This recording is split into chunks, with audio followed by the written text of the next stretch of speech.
I guess this is what I want you to do. You must always follow the county and fight for the boys in the blue. I will try for the boys in the blue. I will fight for the boys in the blue. And if anyone should ask me to surrender, we'll die for the boys in the blue. Right. Oh, when I was a young boy of 2, I guess this is what I want you to do. You must always follow the county. Took that in away, battling, having got in way of the attempted clearance. Jim Gannon. Oh, great flick of Alan Armstrong.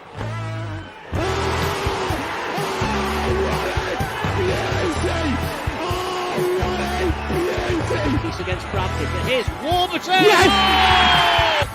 And then trying to manufacture the shot, gets it away, yeah! Not got it clear. Please, it's a cracker!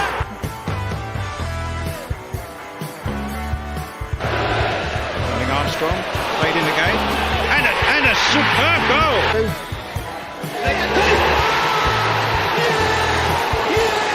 Tony Dinning! Stockport County are the champions of League Two.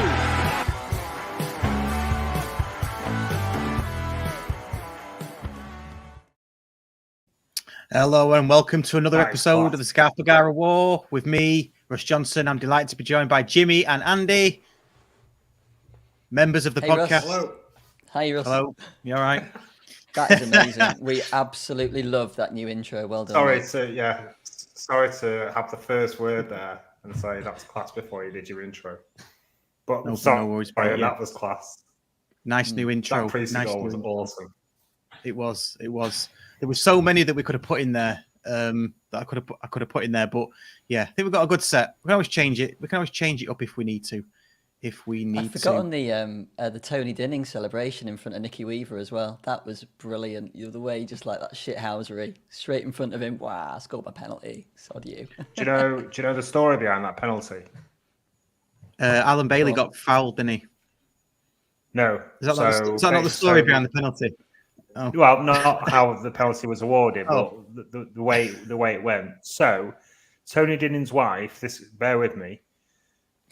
His cousin is our Jamie's dad. Tony Dinning's wife, his cousin is Jamie's dad. Right, got you, yeah? Right.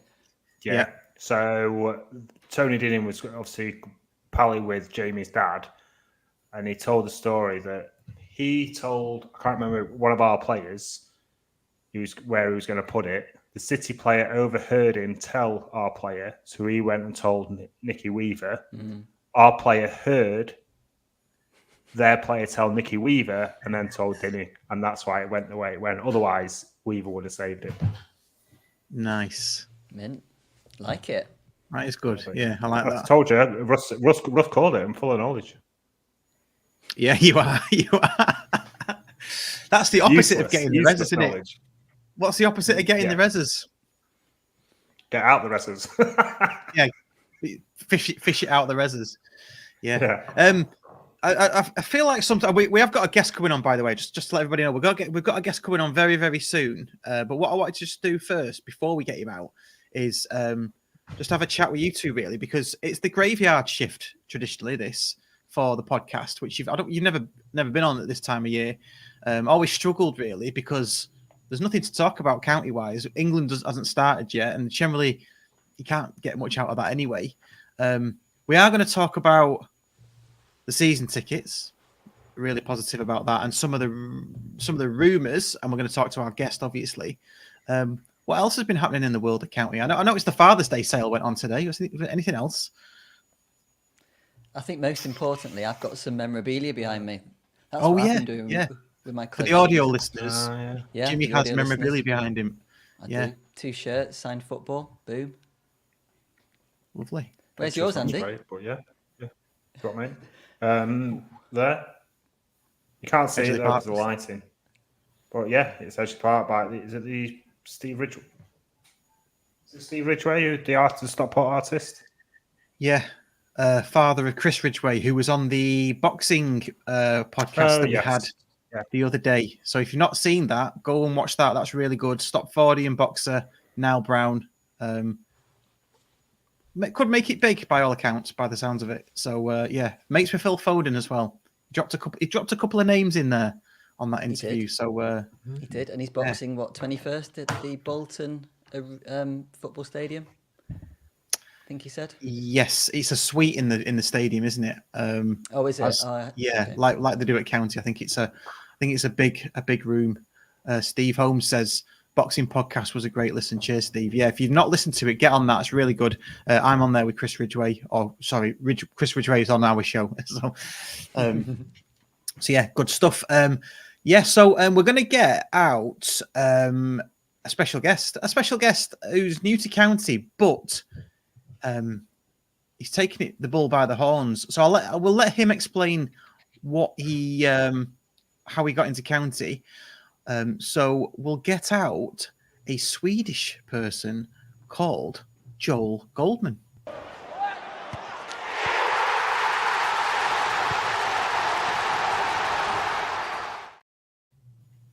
Hi, Joel. Hello. Let me get rid of that for a start. Right. So sorry for calling you a Swedish person. My words just went out of my head. I meant Swedish journalist, clearly.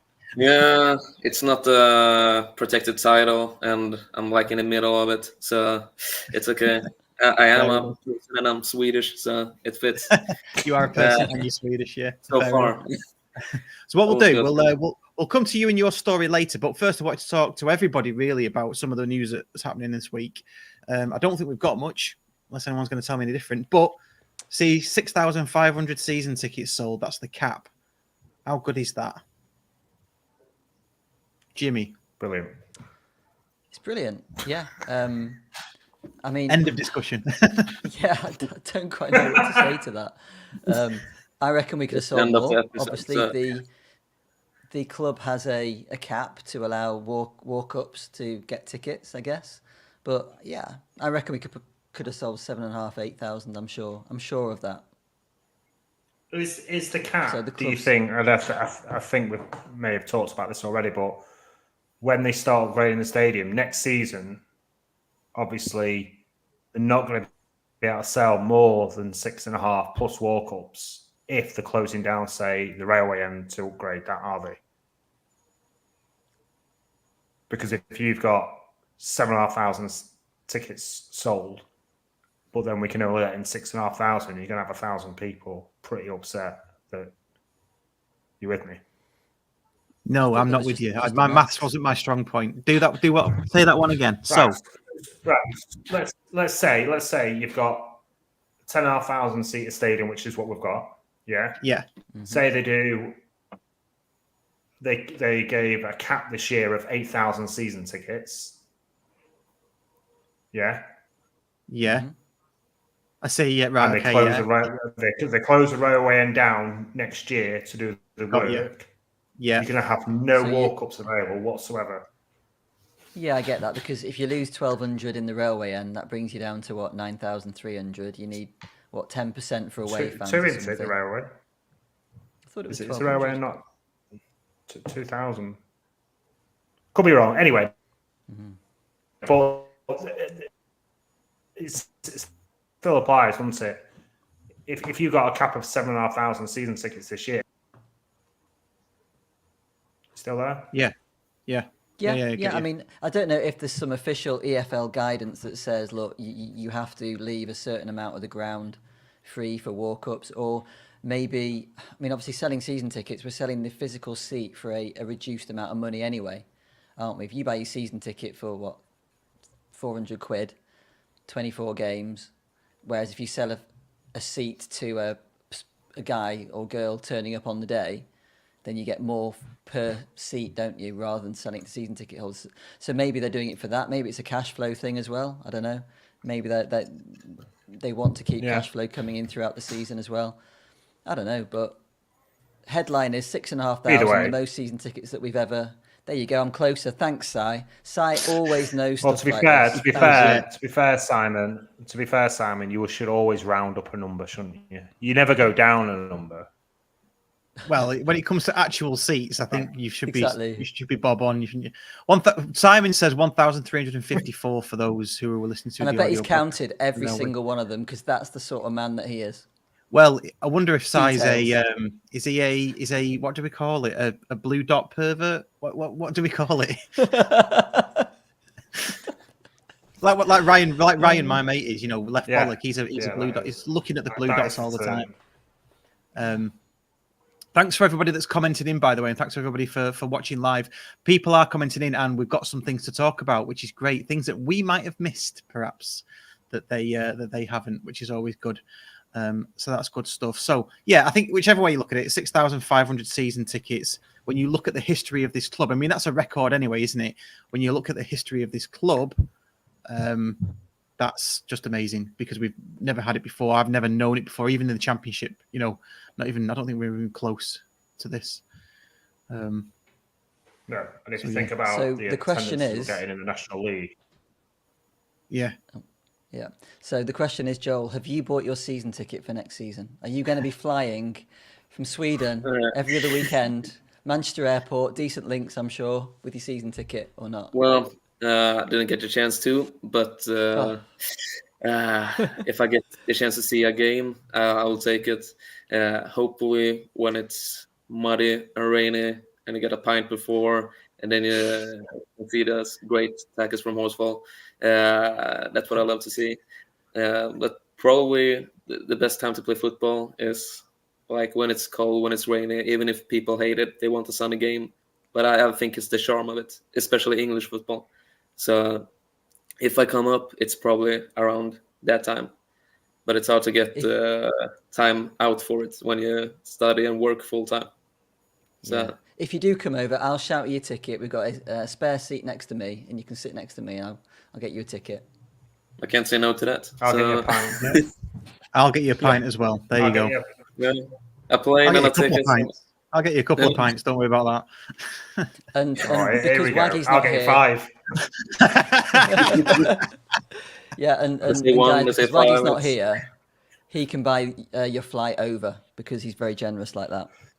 Yeah, well, and he's missing the pod. Then I need to give him my flight back. We can see some games in Sweden, and that's how it starts. But a lifelong friendship. But I know when we talked about season tickets, that they raised the prices, but not that much for advancing a division. And like how many seats were available? Not in season tickets, but overall at the stadium. Is it like 10,500 something right now before the? Yeah, and like 6,500 for. That's incredible. So, but I don't know. You talked about the cup games. Was it included or was it like the first 2 games or the entire trip? No, season ticket. With the season ticket for county, you just get the 23 home matches. You get preference on the away matches and the cup matches and things like that. But yeah, it's just your 23. The day that they start insisting or taking out of your bank the cup matches, I think the fans will have something to say about that. I know they do it at the big Manchester clubs, perhaps. I know they do it at least one of those and other clubs, but yeah, they don't do anything like that at county. They'd be uproar, wouldn't they, Jimmy, Andy? If they started doing that, it means you're in the Champions League. So it's whether you're happy to be in the Champions League and them doing that, or not. Yeah, I wouldn't mind seeing us in the Champions League for a season. That'd be cool. Yeah, maybe we could play like Malmo or somebody. I don't know. Yeah, won't be Oiko right now. But I support Oiko right now. It's Oiko in Sweden were black and yellow, and I think some of them are listening because I went from like 300 followers on Twitter to 900 something in 3 days, and the reason is it's a horrible season, just like last season, we're a great club, a big club, big expectations, but it's a lot of chaos, especially at still season. So I thought, if I hear a reputation in a, they're gonna buy this player, I think, I can write it like in a thread, a long thread. What kind of player is it? His background, his profile, and everything, and we can all, go together to understand what kind of player that comes in instead of being a mass confusion. And that went viral, and I just kept on pushing. So it's a massive club as well, and they're used to being at the top, so it's a tough time being at the bottom. But as county, we were on the verge of going down to the second division last season, but the average were like the biggest in the league, like 26,000 a game, 40,000 at derbies. So I could recognize everything that happens, the good things and the bad things with County. I can recognize that with AIK as well. So it's through thick and thin, kind of a club. What's the team called that you said? AIK, like it's AIK. It stands for AIK. Yeah. Big team. Yeah. We had Seb Larsson as a captain there, for example. Oh yeah, nice. Yeah. Still incredible. Still miss him for all the free kicks. But that's how it is. And we have Jan Guidetti on the injury list right now, but I don't know if he will come back. But when I saw County this season, you had that I can say the greatest run of them all, like on the fall in the beginning of the season, not the first like 3 games. That was horrible. Yeah. And then we started to draw a couple games and lost like 4-0 to Tranmere. I thought it's pretty incredible to get back from that, because it's to get back from that kind of a fall, it will build character for next season. Just like I think the loss against Carlisle in the playoff final was maybe good long term for the club to become stronger. But do you think a lot about the club's future when you hear about the structure of the club, of the signings, and of when they released Tony, Crossdale, and Madden? Did you think that was horrible, or did you think I trust the club? We're in safe hands? Trust the club. Where are you right now? Go on, Andy, you take that one. I'm just checking. I'm still here. I have no idea what's going on. Sorry, chaps. Completely trust the club. And it's kind of touched on what I was trying to say the other day. Obviously, the W team, Wrexham, for your ears, Joel. With no academy and stuff like that, we are building that sort of infrastructure that if, say, Stott ever did walk away, there's a business there all ready to sort of carry on ticking over. So obviously we've got all these players long, like Crosdale and Sarcevic and Madden. We would all love to keep them forever, but we can't, and football does move on. So yes, it's sad to go, but I don't panic when big players like that leave the club, because big players leave the club like that, will only get bigger and better that will replace them. Yeah. But it's hard to get players like Ethan Pye. Like it's not only that he's young and good; it's that he's from this club. He's born and raised, I suppose, or is he from another club? He's from the area. I mean, he's from Greater Manchester. Is he from Ethan Pye? Was he at Rochdale originally? I think it was Rochdale. Yeah, I think they're already doing it. To be honest, Joel, I think with the signings of Mingy and Fevrier already, you're seeing the type of player that we're trying to look for. It excites the hell out of me, I've got to say. I mean, we'll come to some of the rumours in a second, but I don't think I'm alone in saying this. It absolutely excites me that the business that we're doing, and not just the business we're doing, the way we're doing it, from the infrastructure, like Andy said, like the training ground. Carrington's just an interim until we get one in the borough. all the way through to the player recruitment and how we do it. We don't make any. There's no Ferrari about it. There's no there's rumours and things, but other clubs in our position, the W word, they're too busy. They're too busy building apps, I think, and pushing a documentary. Whereas we're getting players in, and we've probably got loads of different targets as well that we've already identified who meet the next level. So when Sarcevic and Madden do leave, they've already got the replacements. I'm sure they wanted to keep them for a year. I'm pretty sure of it. But it seems like we got a plan with the fast players. 100%. But the most teams have 2 plans. But I saw, counting the last season, they had 15 different plans. And even when they played bad, against Salford, I think it was the 2-2 game when they picked it up in the second half, and I thought they play horrible, but somehow they managed to come back, and I think that's not luck to do it with different formations, and if he does it with younger players that has a future and even can be sold and generate money and so on, that's even greater. But it takes time to build, experience. So that's what you get when you buy already old players. But I saw an interesting comment here from Ian that Stuart Peck's doing. Is he just as well known in England? He is British, but is he just as known in England as he is in Sweden? No, I mean, I must admit, that's the first time I've heard that name. I'll be honest with you. We'll need to fact. I mean, Ian Dowden's usually pretty spot on with his facts, to be fair. So what Ian's wrote in and said that Stuart Baxter, former county player and past AIK manager.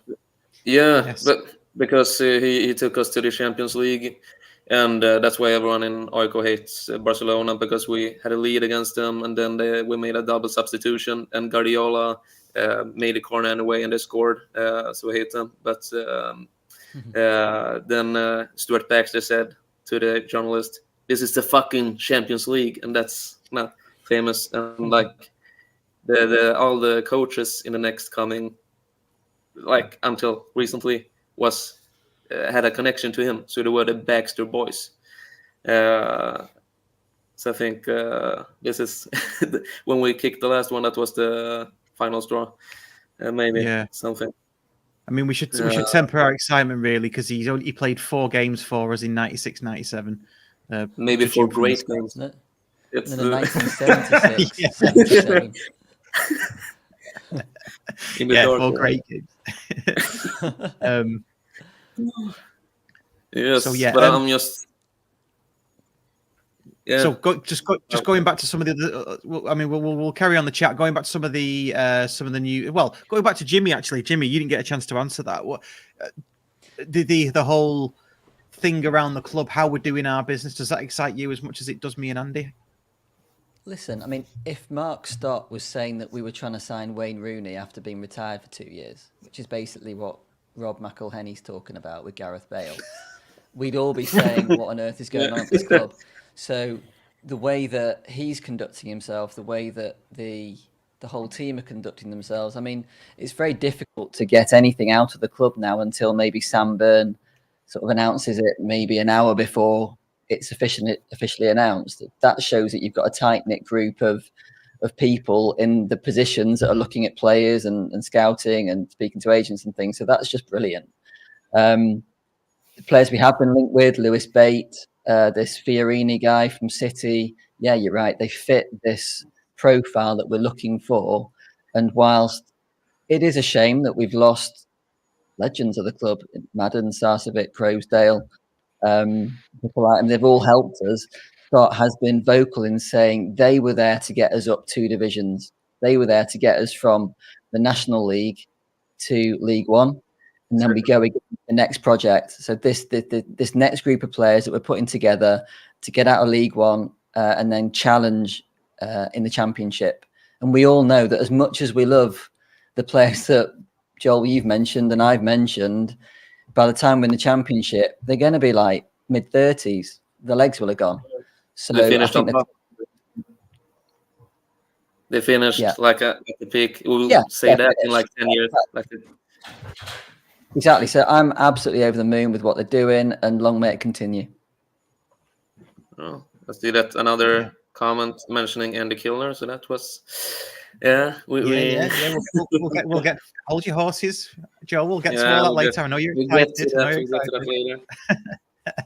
Let's talk about some of the rumors then. So, Richard Legg, who's I think that's a new name. I've not seen Richard on here before, so welcome, Richard. EFL News headline suggests Luis Fiorini on the verge of signing from City. Any thoughts? Now, I heard this one yesterday, I think, but we don't have any inside knowledge on this podcast. Certainly I don't. And we only hear what we see on X, I guess, and Facebook and things. Try to stay. I always, by the way, if you do follow us on X, I do try to retweet everything that I see from County in terms of rumours, whether they're from somebody sat in the bedroom who's got 2 followers, or it's a bona fide journalist with 160,000 followers.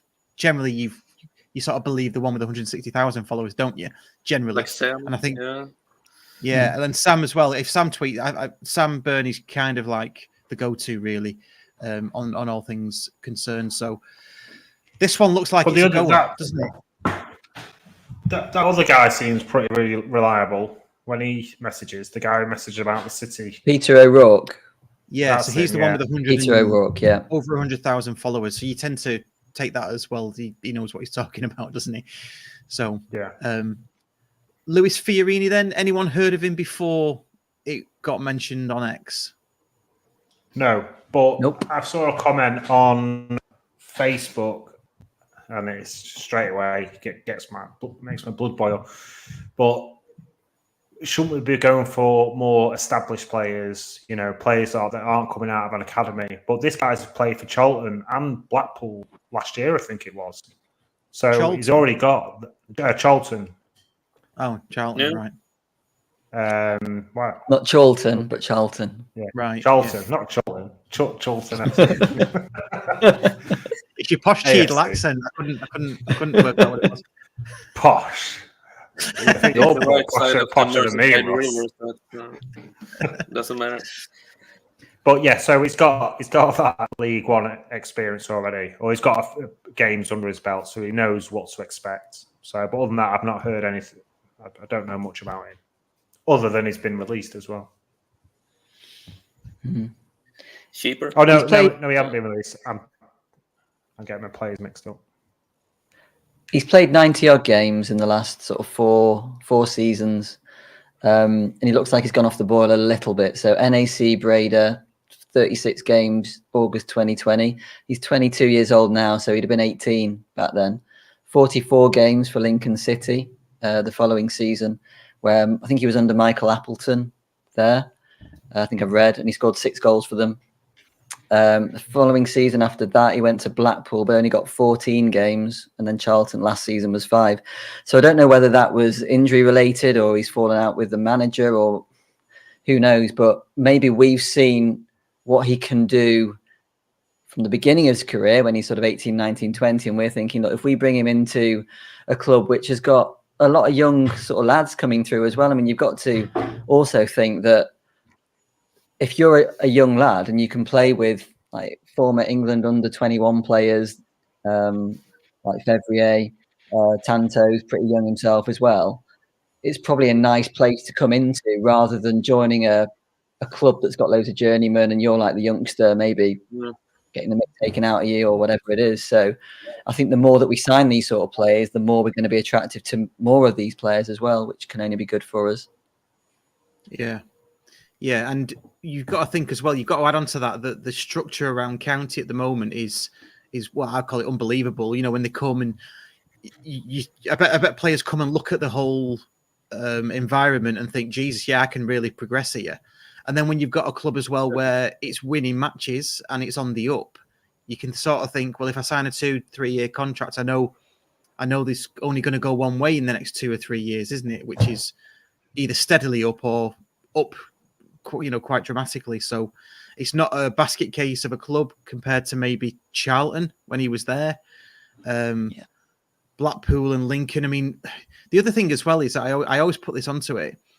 just having the choice of living in Manchester or living in North Cheshire, and if you didn't want to commute, that's a big thing. And he's going to be living probably closer to home. Is he a Manchester lad? I'm guessing.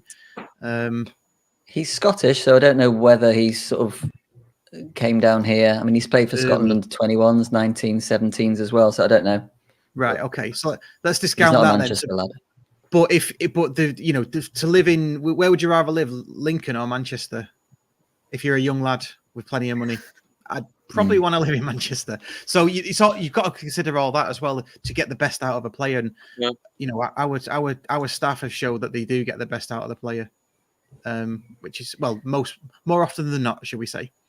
Simon Lomas is coming in with proper good stuff here. He's mates with Carl. He's mates with. I didn't say Carlton Palmer. Then he's mates with Cole Palmer. He's from. Oh no, Andy says he's from Manchester. Yeah, he's been on loan at Lincoln. Yeah, fits the mold, doesn't it? I mean, it fits the mold. You're gonna play him, get the best out of him. Maybe in the future, you've invested in that value, sell him for 7 figures or more. I think the final thing that I'd probably say on him is that if you're sending an 18-year-old to NAC Breda, he's got to have something about him. Yeah. Okay, he's not going to be a home bird, is he? He's not going to be someone that's afraid to move away from home. Then he's gone to Lincoln. Obviously, Blackpool's a little bit closer to home, but then Charlton. So I know the club are looking to sort of recruit leaders on the pitch. Now, just because you're 22 doesn't mean that you can't lead on the pitch. Obviously, it's not the same as maybe Sarcevic and Paddy, but we must be targeting players that are comfortable sort of talking and stuff. And I think that probably would link in with that a little bit as well. If that was absolutely. Me. Yeah, 100%. Yeah. But you always like Scottish players, especially if they never play with long sleeves like McTominay. Then it's game over. It's tough. But if it is from Manchester, then he fits the profile like there. He has played a lot of games. He has the experience, and you never know how good he is, but he has played on a higher level. So I don't see why he wouldn't fit for League One. Then we don't know if he fits for the team, for the profile itself. But I think DC know if he does or not. So I think if you look past like the last 2 or 3 years, I feel pretty comfortable that you're making the right decision. And even if they're not making the right decision in retrospect, if you look back in 1 year, they made a decision. They didn't wait for anyone else to take the decision for them. So I think that's leadership itself. And I see the calmness through the entire club. That's pretty usual.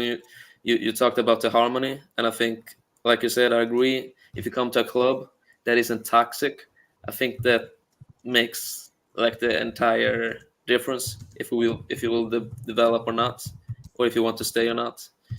Because I think you build like the loyalty connection to a club. If you love them and they love you back, that makes a lot, especially in Edgeley Park when it's full all the time. So I don't see how it can fail long term. Short term, probably everything can fail, but that's not how Mark's thoughts seem to be working, at least from my perspective, from Sweden. Yeah, I mean, he's spot on perspective as far as I can see, even though it's from Sweden. So, yeah, nice. You got the glasses. So yeah. Yeah. Moving on to Lewis Bate was another one that we heard the round. So, and this one comes a bit from. It was a bit like, do you remember when we had that thing with, was it Ethan Pye, where somebody was sat next to his mum in the Cheadle end, and he said he'd sent a nasty text somewhere, and his dog got hold of it, and then the dog sent the text to Dave Challoner, and sort of Challoner got the text off this dog. It was a bit like this Lewis Bate one, isn't it? So Lewis Bates played for MK Dons last season, I think. I think he's a Leeds player, and someone's going to come in here with the facts, I'm sure. but his mum and dad, the player's mum and dad, started following Stockport County on X. Not only that, the player's dad started following our account on X. Now, you can read into that what you think. Simon says he's been released by Leeds now, so he's a free agent. So, I don't know. What do we make of that? Andy, if you're still with us, what do you make of it? Do you think it's a load of baloney, or do you reckon there's something in it? I think Andy's struggling. Jimmy, what do you reckon?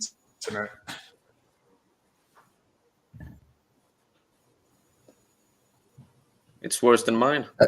Yeah. Okay, I'll go then. So, when he played for MK Dons, I thought he looked great, fantastic in central midfield. Obviously, we still spanked him 5-0, but before we scored our first goal, he was instrumental in setting up a couple of really good chances for them. So that's in the 5-0 home win. I read somewhere that Leeds paid over £1 million for him from Chelsea when he was 18.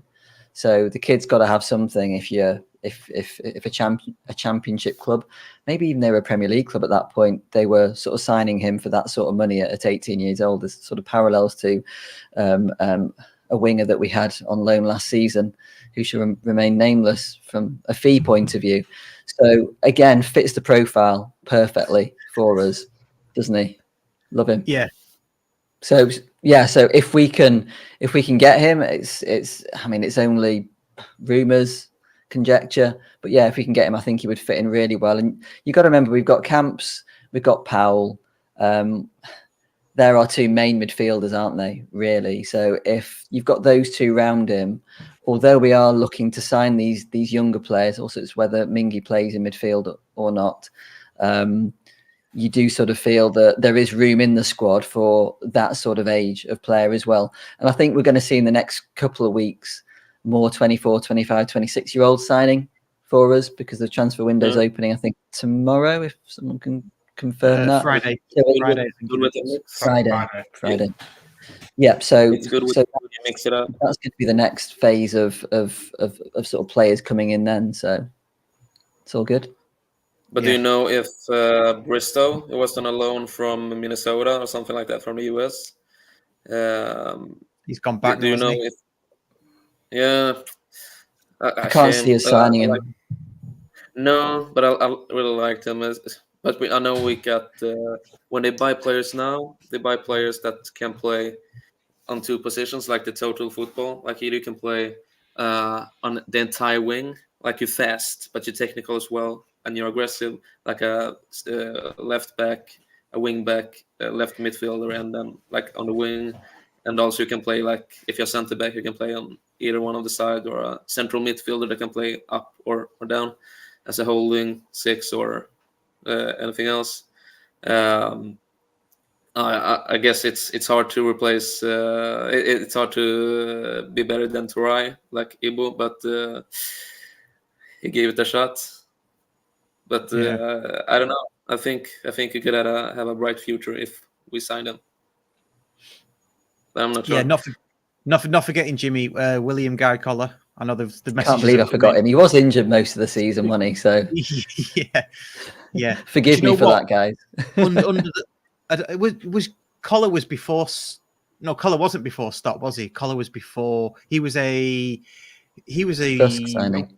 I was gonna say Rusk signing, wasn't he? No, or was he?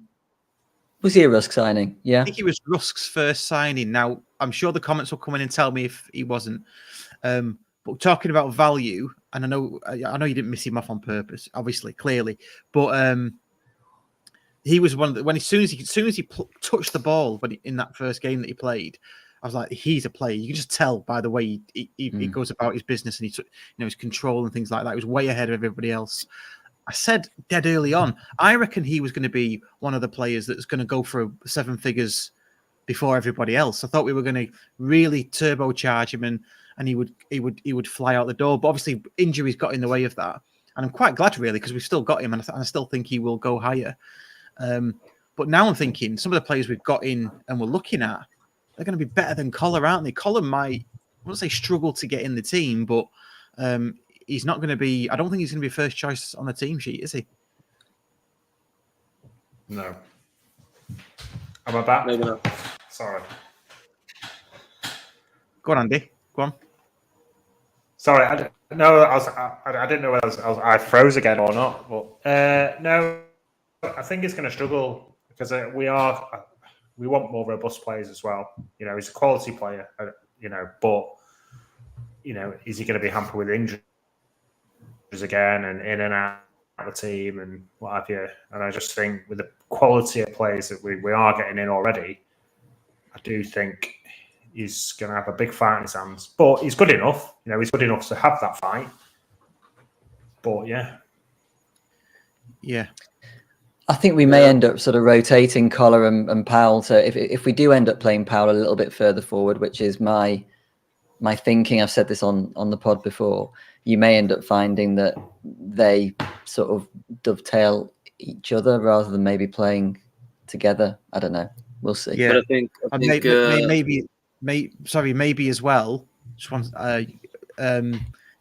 it's just having tools in your toolbox.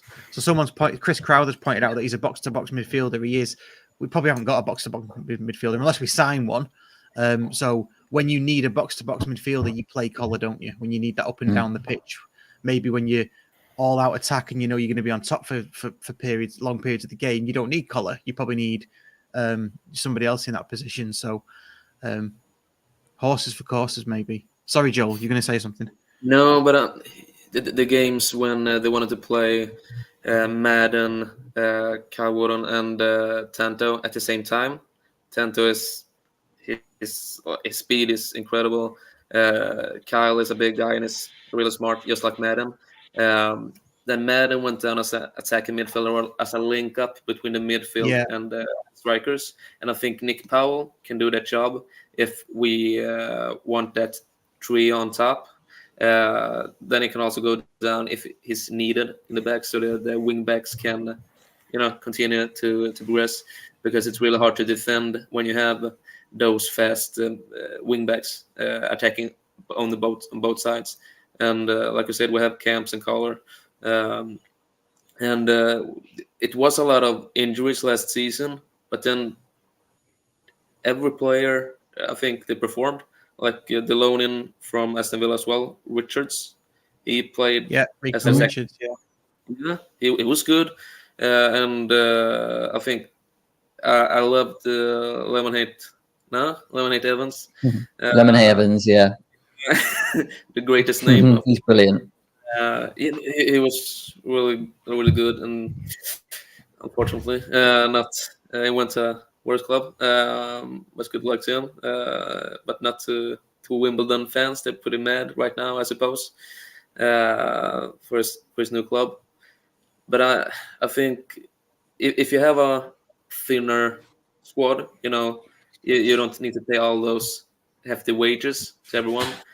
But then a lot of players can play on different positions, but you need a strong squad that doesn't get injured. So I would rather to take that risk, or do we want a big squad for the rotation? I think that's a big question, because we have dropped a lot of players right now, especially midfielders on both ways. No, I think that's a good point actually, because I think in a handful of positions, can't they already? Yeah, and we'll do a squad pod nearer the time as well. Once everything's settled down and the once the transfer, no idea where. The end of August, isn't it? So when it's all settled down. Sorry, Andy, you're breaking up massively, so I didn't know whether you'd started or stopped. Then I think your internet's. I think the gremlins are in your internet, mate. Well, like I said at the top of the show, or in before we started the show, before you know it, we've gone through 45 minutes, which for a podcast where we've got nothing to talk about, is pretty decent, isn't it? So what we'll do now is we'll turn our attention to you, Joel, if you don't mind, and if you can explain to everybody, I guess, why Stockport County. I ask this to every guest that we get on. Why County? You explain to us. Okay, it's I don't know if it's a good story or a bad story, but I love Football Manager, and I still play Football Manager 13 because that is the best version. I think they peaked at that point, And when they start, it's this. I think it's a season before, or like it was 2011 or 2012.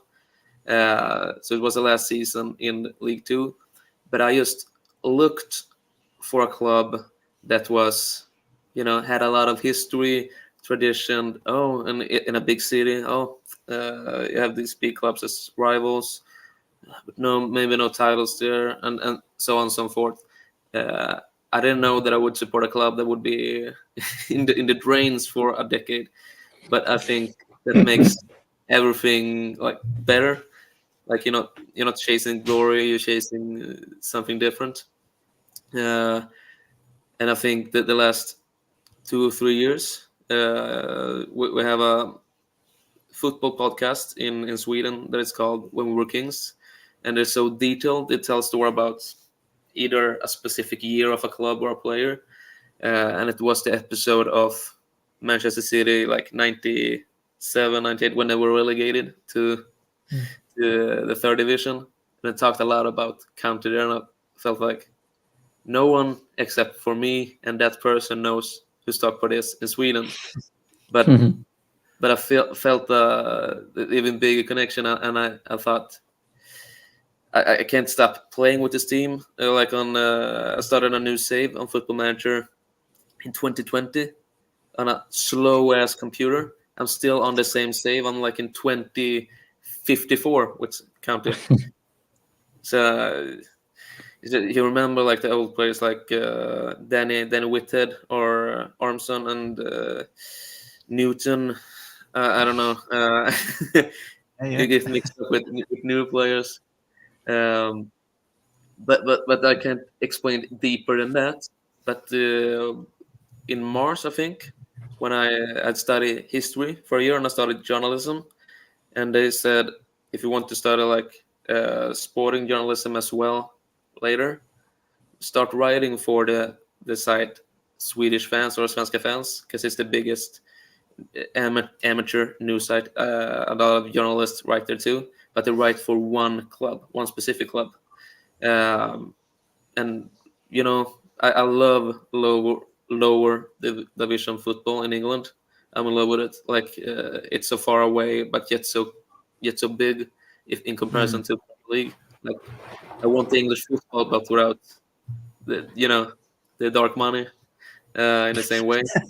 And I asked them, can you make a page? Yeah, we can, but you don't have like entire crew like the other clubs, and you don't get like sponsorship. You don't get pushed in the same way. Okay, I can do it on my own, like building everything. And then I asked, because they have, when you take pictures for every games and use it on the articles, they have like the rights to the big clubs in Premier League or in Swedish League, but not for Stockport, of course.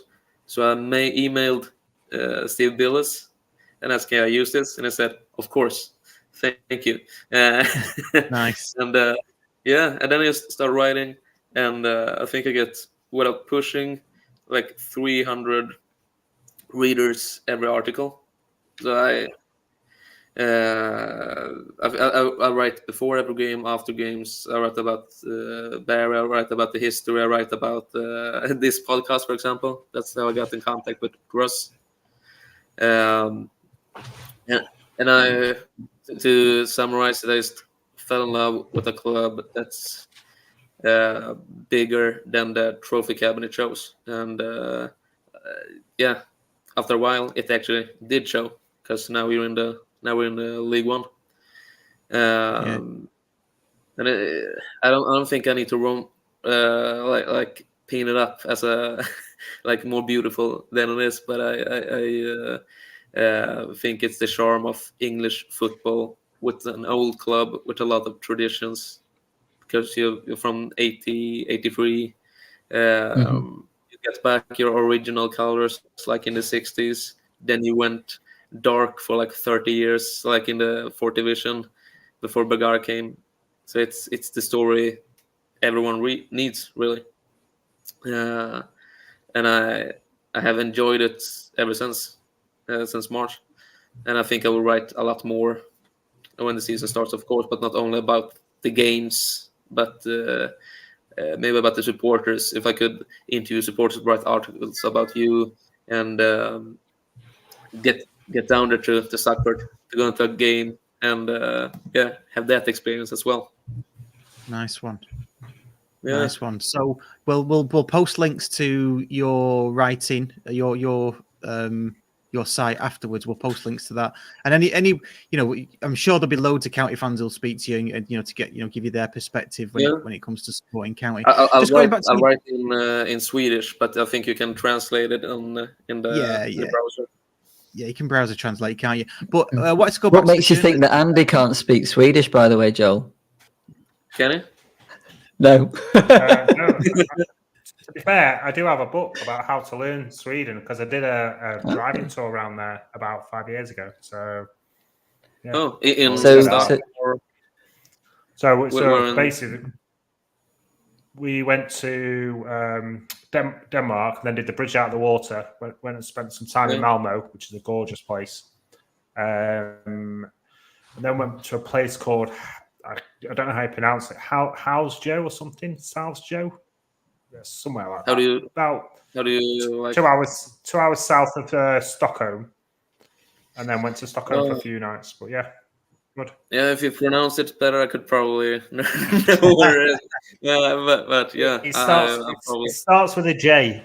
It starts with a J. Is it Jönköping? I have no idea. Yeah, let's just go with that.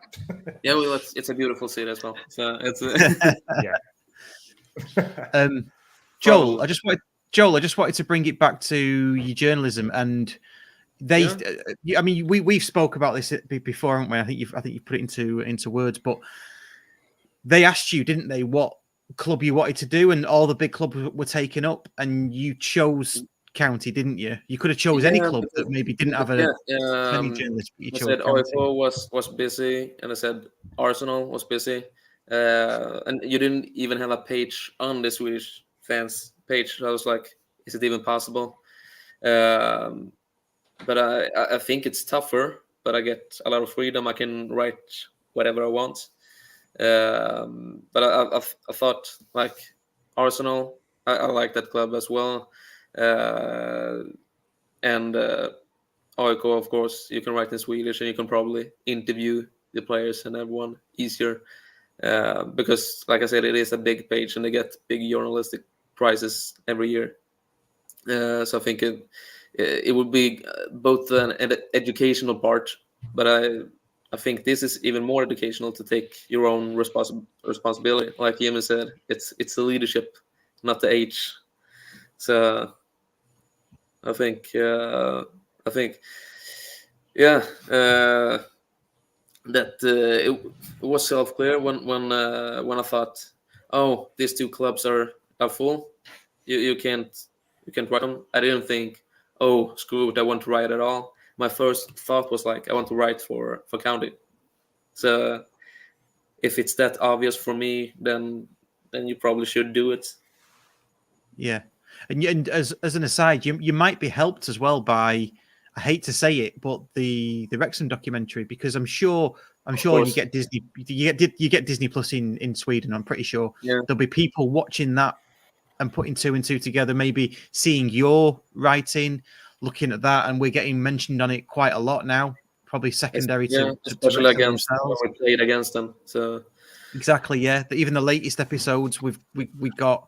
I think Ryan Reynolds himself was smacking his head, going bloody Stockport County like that because we're a pain in their ass by the looks of it. Yeah. So it's like a new rival. It's I think it's them and Salford, like the new United. Yes. Well, see, you well up on your English football, aren't you? I tell you what. A little. I don't know if I'm autistic I like that, but I like I'm maybe too deep in the mud of statistics and historic facts. But this time I get used to it, and I can use it in my writings as well.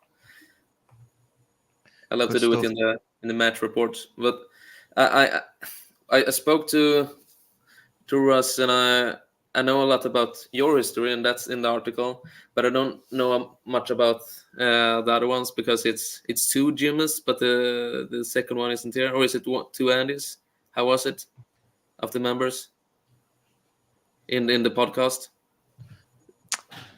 There's Waggy as well, and there's Dan, if that's what you're asking. So there's 5 of us that are doing the podcast. Yeah, because you had both this one and another one, another show.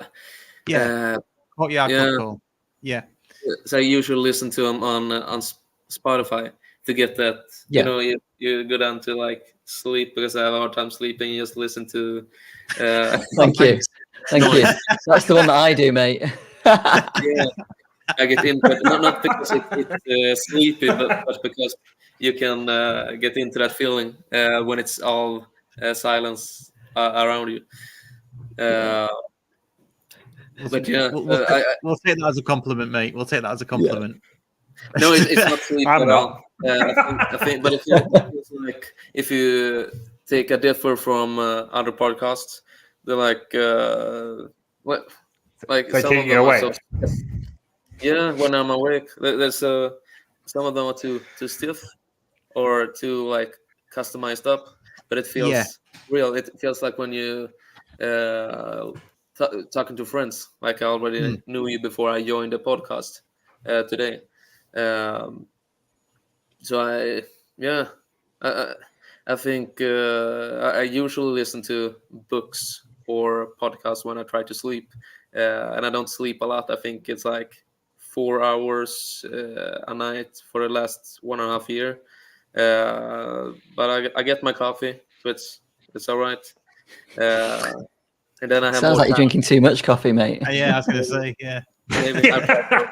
But then I get more time at night when I'm creative to write more about Stockport County. So it's it's the best of both worlds.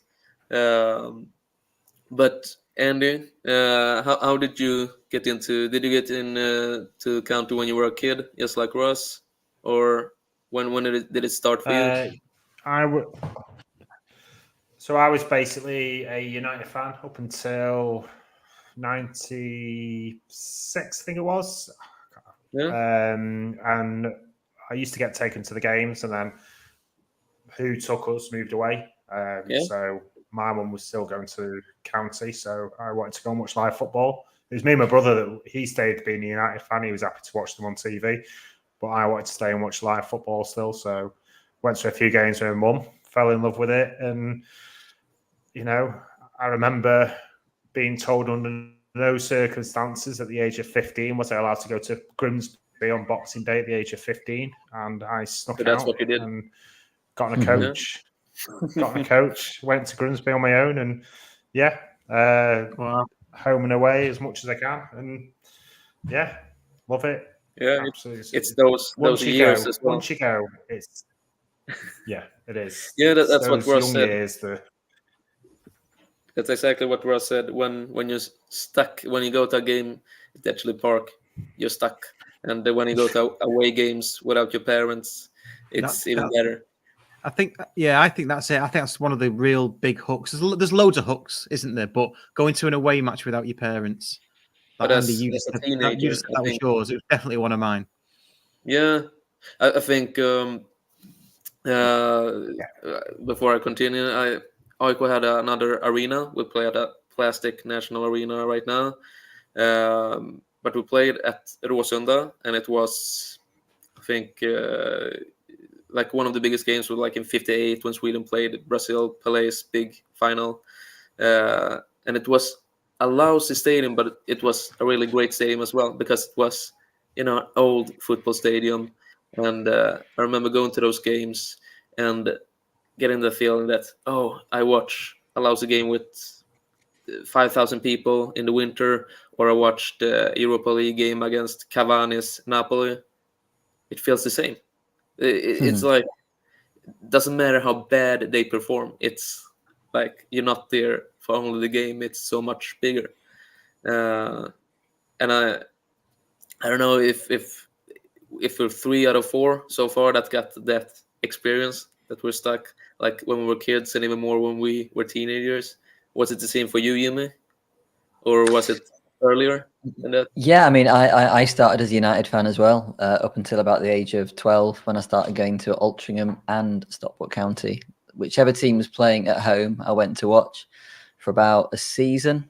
And then my best mate, basically, he was the county fan, so I dumped the other guy, and I started going to county. And I brought my brother, who's 2 years younger than me. He started going to county with me when he was 12, I was 14. And my dad would just drop us off, and we go. And then we started going to away games together. So I think Port Vale was my first away game. I think I was about 16. He was 14. And then, yeah, I mean, as the guys have said, once you start going on your own without parents and things, and you start going to away games, it's just that hook. And the Premier League can't do that for Stockport kids. It can't do it, and Stockport County can, and that's where we're going to get our support from. I truly believe that. Support your locals. So it's I get that feeling. Yeah. But in my case, my local is a big team, but still, but you're. I think that makes the difference between county and city and United. Not only because they play in the Premier League and it's full of tourists, but because of that feeling. Because I remember when I was at in 2013 at Arsenal and City, and it was full. It's 60,000 people, and it was pretty lame. It was good football, but it was no singing. I remember it. I needed more drunk singing people than that. We've got one here. He's called Andy. Yeah, perfect. They'll buy me a pint or 5. 5 pints. Yeah. 5 pints. But you said, Russ, that was gonna talk for an hour. I don't know if we got more time to speak, or if it's limited to that alone. We're not limited, but I've got to get ready for bed and go to work in the morning, so maybe another 10 minutes. Yeah, because we when we talked about Sweden and a comment earlier wrote about Andy Kilner. Do you want me to bring that up? Yeah, let's do it now. I've got loads of comments actually that I've saved that I will bring up, but yeah, you go for that. Go for that one. Yeah, when I wrote about the history of county, not all of it, I skipped a bunch of it on the early. I wrote just in pieces on the last century, and then I continued in the 90s and so on, and then just by pure incidents, I found Andy Kilner, and then I saw, he's a coach for Vänersborg. It's the 3rd, 4th division team. And then when I looked at his career, he played for him as a young boy, in the 80s when Roy Hodgson were managing in Halmstad, Malmö. So a lot of players Ted Sheringham and Peter Crouch came to small clubs in Sweden as well.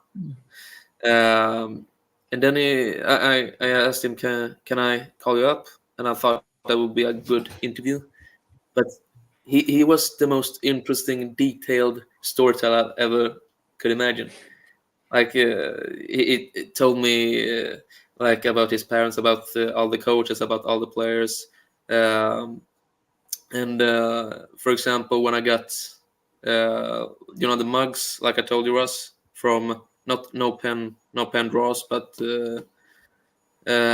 one of those, I don't remember the name, but they had the mugs on a lot of Stockport County legends.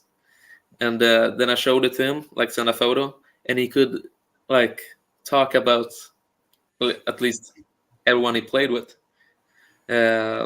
What's he called? The guy with the big ears? Is it Lee Todd? Lee Todd. Lee Todd, the fastest red card in the world. And he told a lot of Begara stories as well.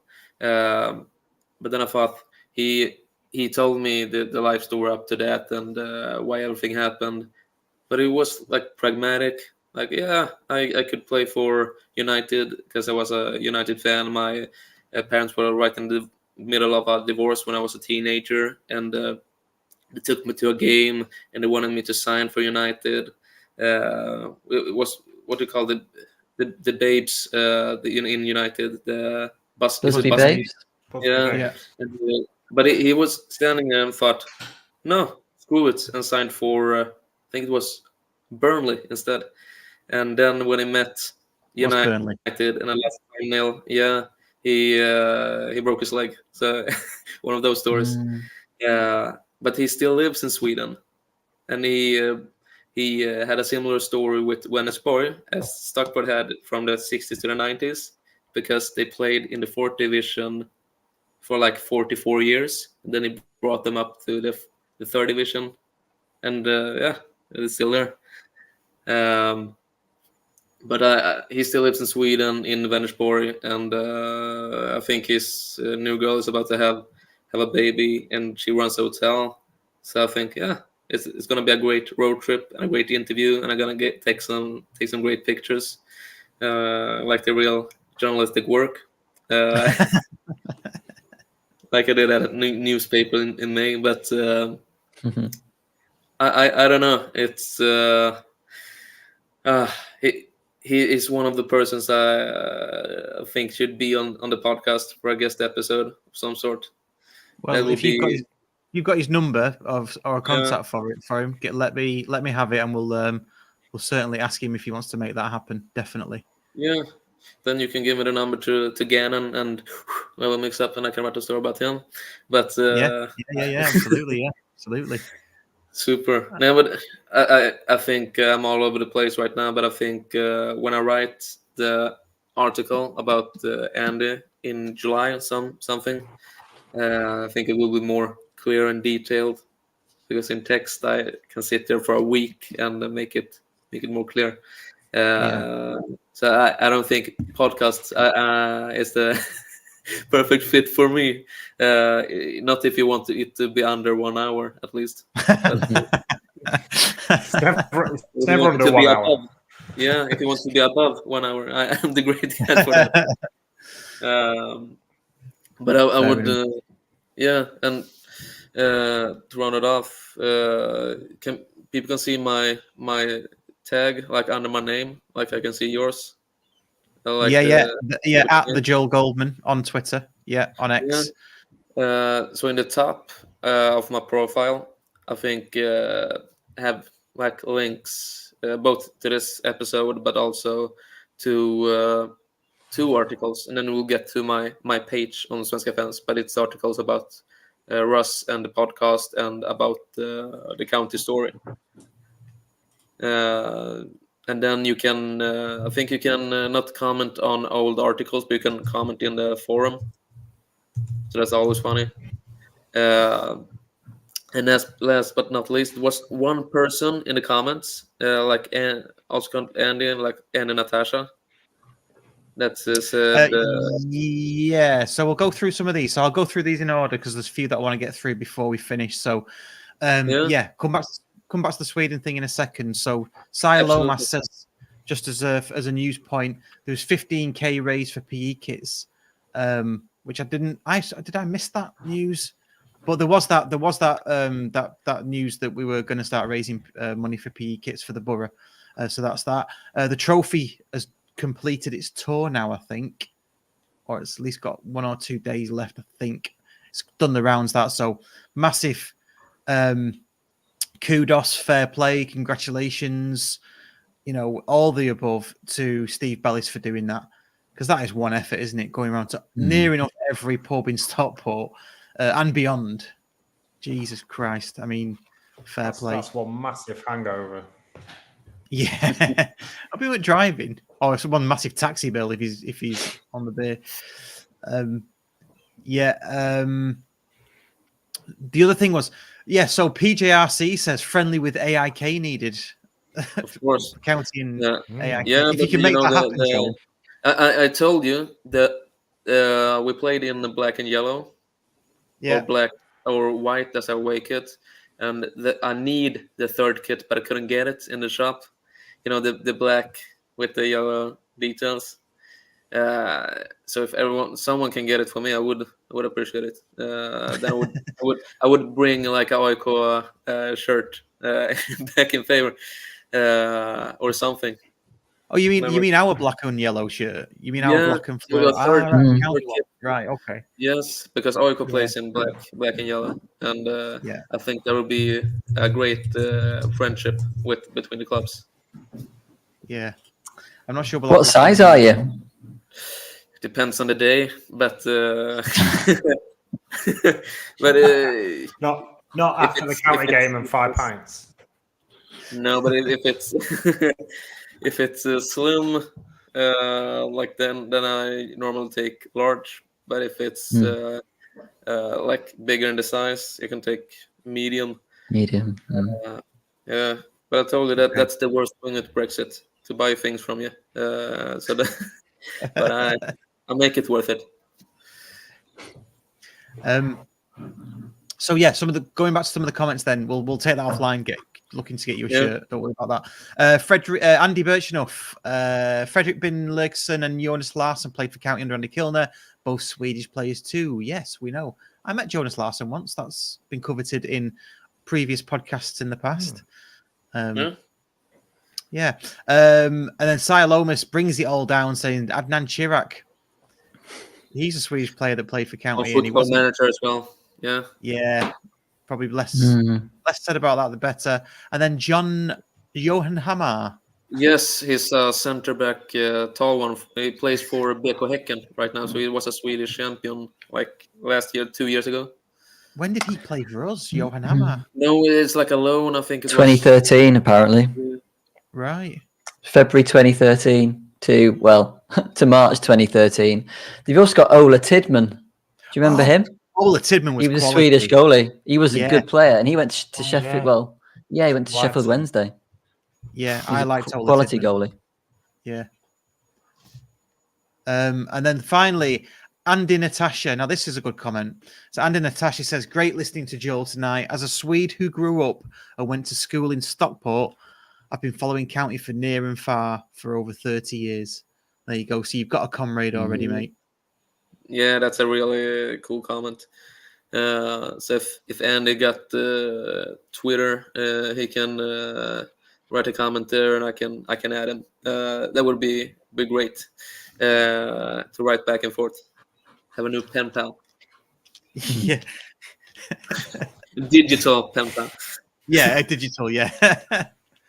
We